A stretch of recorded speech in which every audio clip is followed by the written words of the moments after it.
China has a plan, one that will allow them to conquer the moon. The rising superpower has already taken over the surface of the moon with robots in the first half of the 2020s, which has been amazing to watch. But that was the easy part. Everything that comes next will show the world what China is truly capable of now. That does not mean that success is guaranteed. It never is. But if this all goes according to plan, then things are about to get nuts. In the year 2029, China is going to land their first crew of Tian on the moon, and unlike most timelines in the world of space exploration, this is one that we should believe 2029 will mark the 80th anniversary of the People's Republic of China, and this is a big deal. The occasion bears a lot of similarity to the United States Independence Day. It's a celebration of victory for Mao Zedong and his Communist Red Army over the nationalist government, a violent revolution that was won after 2 decades of civil war in China, so there is no doubt that the Chinese Communist Party will take this opportunity to make a colossal move on the global stage that perfectly aligns with one of their most patriotic celebrations. And like we said before, this is something that China has already planned out. There are 3 main components to a successful human landing on the moon: a heavy lift rocket, a crew vehicle, and a lunar lander. China's heavy lift rocket of choice will be their upcoming Long March 10.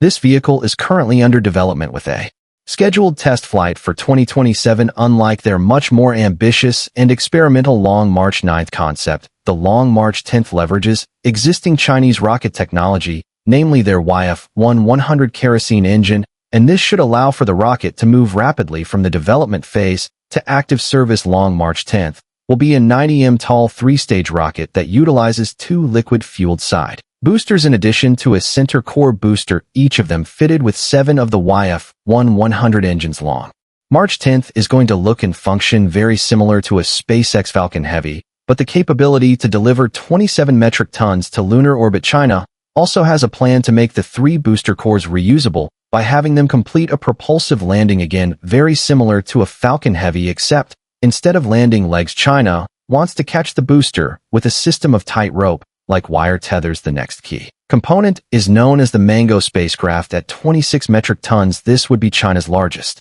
crew capsule to date and is designed to support a crew of 3 for round trip to the moon. China has already conducted 1 uncrewed test of this vehicle in 2020 and is expected to begin full operation in 2027. The third component is China's lunar lander Lano. This would also weigh in at around 26 tons and will allow 2 astronauts to reach the surface of the moon and then return to orbit again. This vehicle is also under development because the Long March 10 will only be rated for 27 times 2 lunar orbit. The execution of this plan will require 2 separate rocket launches, one Long March 10 to send the crewed spacecraft and a second Long March 10 to deliver the lunar lander. Then the 2 vehicles will rendezvous and dock in lunar orbit for crew transfer. After the docking, 2 astronauts will transfer to the lander for a lunar touchdown. And then China becomes the second nation to land people on the moon, and they plant a Chinese flag into the ground in the same way that America did back in 1969. Much like those old Apollo missions, the first Chinese stay on the moon will be relatively short,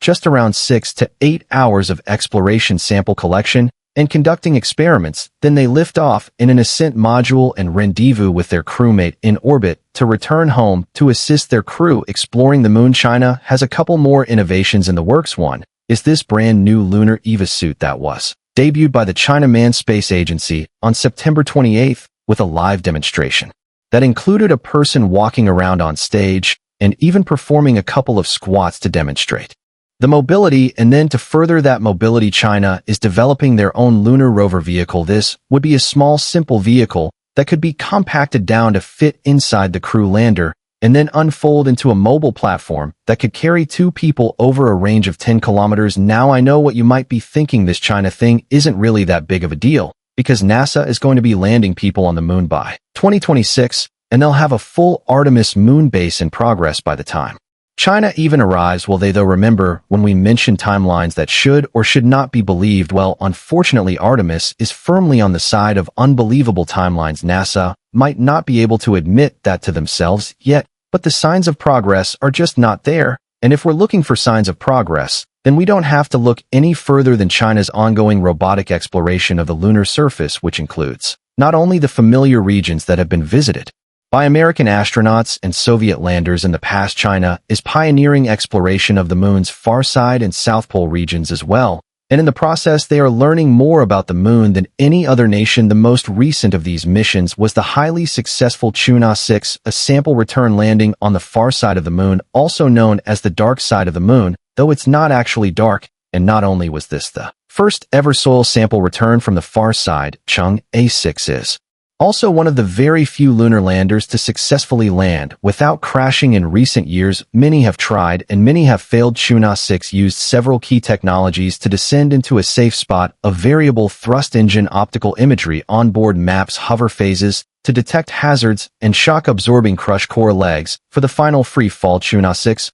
also used a laser-based LAR sensor to map the local landing area in 3D before the final landing phase. In the span of 1 week, the lander successfully touched down on the moon's far side, collecting up to 2 kilograms of soil and rock samples using a still drill and a movable complementary surface scoop. The material was then loaded into a tiny rocket that blasted off from the surface, met up with an orbiter, docked, and then set course to return home, making China the only nation to have performed robotic rendezvous and docking at the moon. Now the far side of the moon may be mysterious, but the most valuable real estate is found at the lunar South Pole, and that's where China is going next. CNSA is targeting the launch of their Chuna 7 lander and orbiter in 2026. The lander, after touching down on the moon's South Pole, will deploy a rover and 1 or 2 hoppers. The rover will use a drill to sample material from the bottoms of ancient craters that are in permanent shadow. This is where both the Chinese and Americans expect to find one of the moon's most valuable resources. The samples will be fed into a heating furnace on board the lander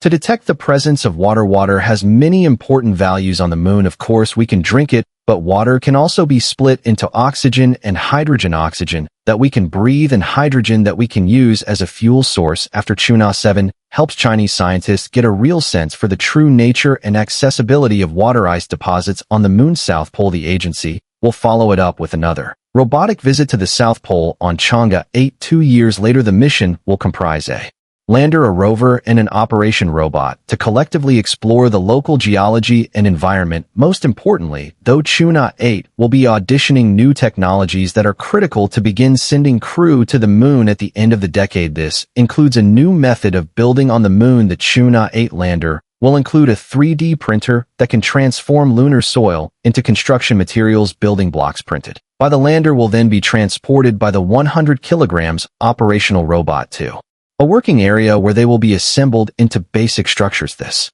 demonstration will be the first human construction project on the moon, but for the Chins, it's only the beginning. The thing about landing people on the moon is that it does not actually matter. It's cool and stuff, but walking on the moon is a relatively inconsequential flex. Just look at Apollo. The Americans walked on the moon a few times, and then they stopped, and then everything went right back to the way it was before. The US failed to establish a lasting presence on the moon, but China will not make the same mistake. That's why they've mapped out a detailed plan for their own International Lunar Research Station, also known as a moon base. Announced in 2021, the ILRS will begin construction in the 2030s and will be a fully autonomous robot installation at the lunar South Pole. So the Chinese are going to touch ground on the moon in 2029 just to show the world that they can, and then they're going to spend the next decade using robotic missions to stake their own permanent claim. There are 5 ILRS landings scheduled between 2031 and 2035, each deploying a component of the future moon base. ILRS 1 establishes the command center with basic energy and telecommunications facilities. Mission 2 brings lunar research and exploration facilities. Mission 3 is all about in-situ resource utilization technology. Mission 4 puts all of that into use with a robotic exploration and experiment mission, complete with a distributed sample collection and return. Then Mission 5 will establish lunar-based astronomy and Earth observation capabilities. In the beginning, this moon base was supposed to be a joint venture between China and Russia, but the whole Russian involvement slowly started to fade away as the war in Ukraine intensified. So the idea that the Russians would play a major supporting role in the construction of ILRS seems unlikely at this point. China has already far surpassed any capability that the Russian or Soviet space program ever had, even at their peak. In a recent update to their plan for the International Lunar Research Station initiative, China's space agency announced that they are actively recruiting new member countries to join in their future plans to colonize the moon. So this is steadily becoming a true international project, expanded to include Pakistan, the United Arab Emirates, and the Asia-Pacific Space Cooperation.